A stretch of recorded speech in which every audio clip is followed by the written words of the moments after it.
రేపు మంగళవారం తిథి నాడు అప్పులు అన్నీ తీరిపోవాలి అనుకునేవారు చేయవలసిన ప్రథమ పరిహారం ఇది. ఎవ్వరూ చెప్పని పరిహారము, తప్పక పాటించాలి. ఒక చిన్న ఎరుపు రంగు వస్త్రం తీసుకోండి. కొత్త వస్త్రం మాత్రమే తీసుకోండి. కొత్త వస్త్రంతో చేసే పరిహారం తప్పక మీకు ఫలితాన్ని కలగచేస్తుంది.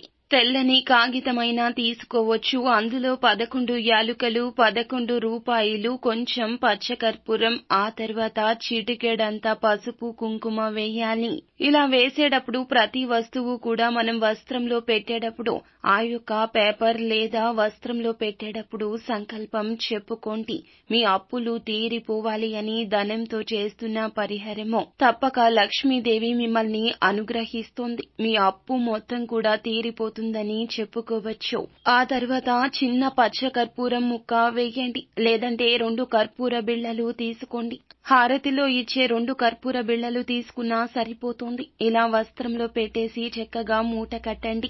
మీరు ఏదేని దేవాలయం వద్దకు వెళ్ళండి. రావి చెట్టు ఉన్న దేవాలయానికి వెళ్ళండి. రావి చెట్టు సాక్షాత్తు శ్రీ మహావిష్ణువు స్వరూపము. సంకల్పం చెప్పుకున్న ఈ మూటను తీసుకుని వెళ్లి రావి చెట్టు మొదట్లో విడిచిపెట్టేసి వెనుదిరిగి చూడకుండా ఇంటికి వచ్చేయండి. మీకు ఉన్న ఇలాంటి ఎన్నో రకాల దరిద్ర బాధలు, సమస్యల నుంచి బయటపడాలి అన్న ఇటువంటి సమస్యల పరిష్కారం కోసం ఈ గురువు గారిని సంప్రదించండి. స్క్రీన్ మీద కనిపిస్తున్న ఈ నెంబర్కి కాల్ చేయండి. అంతా మంచి జరుగుతోంది.